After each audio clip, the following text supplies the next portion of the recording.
안녕하세요, 닥터인입니다. 덥고 습한 날씨에는 이 식중독균이 번식하기가 쉽다고 하는데요. 오늘은 식중독에 대해서 좀 더 자세히 들어보려고 합니다. 가정의학과 전문의 조수연 선생님과 함께합니다. 안녕하세요. 네, 안녕하세요. 네, 여름에 이 식중독이 흔히 많이 발생을 하는데요. 9월도 여전히 덥고 습한 것 같아서 식중독 얘기를 좀 들어보려고 하는데, 먼저 일단 식중독에 걸리면 선생님 어떤 증상을 보이나요? 식중독에 걸리면 구토가 많고, 그다음에 네. 설사, 복통, 그리고 심지어 열이 나면서 근육통이 나는 경우도 있고요. 신경마비가 와서 전신마비 증상으로 의식을 잃는 경우도 있습니다. 가벼운 복통이나 설사 같은 경우에는 일반인들이 그냥 식중독인지 모르고 넘어가는 경우도 있을 것 같은데, 일단은 식중독 걸리는 원인에는 어떤 게 있을까요? 음식물 속에 독소가 생겼거나 독소를 배출하면서 미생물이 작용을 하거나 아니면 미생물이 완전히 몸속으로 침투를 해서 고열까지 일으키는 이런 경우가 있고, 그거 외에는 이제 동물과 식물에서 나오는 독소, 예를 들면 보고 독소 같은 이런 거를 먹었을 적에는 이제 다른 증상으로 신경마비 이런 게 오는 거고요. 나머지는 거의 장염 증상 같이 그렇게 오게 되죠. 네, 음식을 통해서 이제 대부분 전달이 되는 것 같아요. 균에 의해서.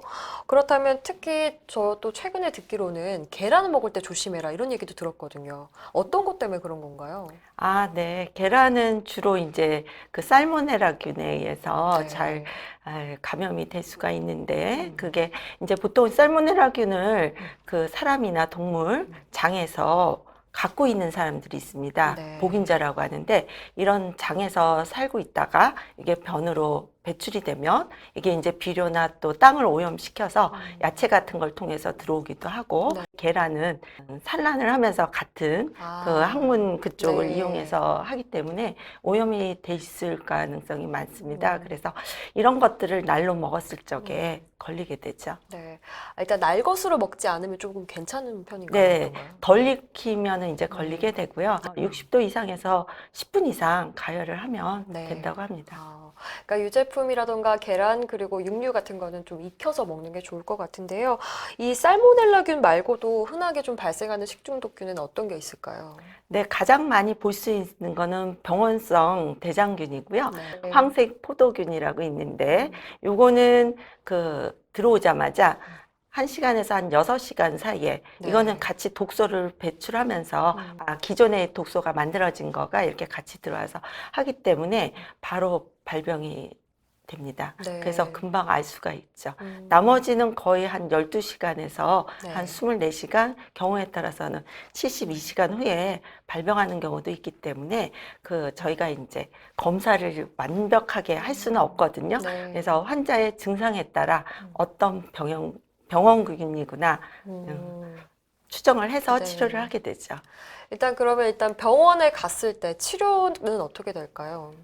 오시게 되면 이제 증상에 따라 하기는 하는데, 탈수가 심한 정도에 따라서 저희가 링거를 놔드리거나 아니면은 이제 대증요법이 있죠. 그리고 아니면은 이제 환자가 심하지 않으면 이온 음료 많이 마시라고 하는데, 저희가 이온 음료를 얘기하는 팔고 있는 그런 거 말고 그런 거는 좀 별로 좋지는 않고 오히려 더 설사를 할 수도 있다고 볼 수 있기 때문에 시중에 이온 음료는 좀 차고 거기에 들어가 있는 나트륨이 저희가 요구하는 만큼 들어가는 있지만 충분하지는 않다고 보고 있거든요. 그래서 제일 좋은 거는 이제 미지근하게 보리차나 뭐 이렇게 만들어서 집에서 심한 경우에는 이제 소금을 조금 타서 그렇게 먹이거나 그렇게 하는 걸 권하고 있죠. 그리고 주스 같은 걸 먹고 오시는 분들이 많아요. 이거는 더 설사를 조장합니다. 거기에 포도당이 좀 많이 들어가 있어서 설사가 많이 나오죠. 그러니까 심하지 않는 경우에는 집에서도 어느 정도 대처를 할 수가 있는 것 같아요. 선생님 말씀하신 대로 뭐 미지근한 보리차를 먹는다든지 그런 식으로 할 수 있는데, 좀 심한 경우에는 무조건 병원을 방문을 해서 진료를 받아야겠네요. 네. 사실 많은 분들이 이 냉동고는 되게 안심을 하세요. 뭐 남은 음식이라든지 오래된 음식도 냉동고에 가면 세균이 죽을 테니까 괜찮다 이렇게 생각하는 분들도 있고, 저도 그렇거든요. 이제 냉동고에 쌓아놓은 음식이 많은데 이것도 위험하죠, 선생님. 네네. 냉동고에 들어가면 세균들이 죽는 게 아니라 가만히 산이 움츠려 있다가 아. 다시 해동하는 과정에서 네. 이게 굉장히 빠른 속도로 증식을 하게 됩니다. 아. 그래서 위험한 것이죠.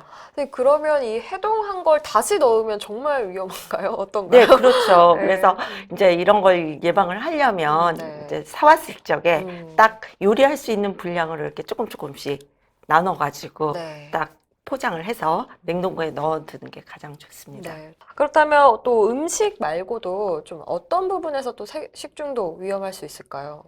외출해서 돌아오시면 가급적 손을 빨리 씻고 네. 요 조리하기 전에도 손을 깨끗이 씻어주시고요. 그리고 행주나 소세지 같은 경우 네, 세균의 온상이니까 자주 삶아주거나 네, 구석구석 좀 청소 좀 해주셔야지 될 것 네, 같습니다. 알겠습니다. 그리고 에어컨, 더울 때 에어컨 많이 트는데 에어컨을 통해서 또 식중독 감염이 될 수 있다. 이런 얘기를 듣고 좀 놀랐었거든요. 이게 진짜인가요?